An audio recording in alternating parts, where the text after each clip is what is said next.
How to change using model in Claude AI.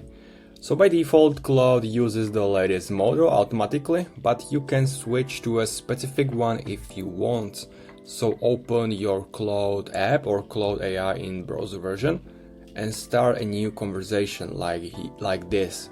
Click on the model name displayed in the chat. So for me it's Sonnet 4.6. And the drop-down menu appears with all available models.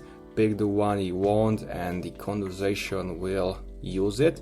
Currently the main options are Claude Opus, Claude Sonnet, Claude Haiku.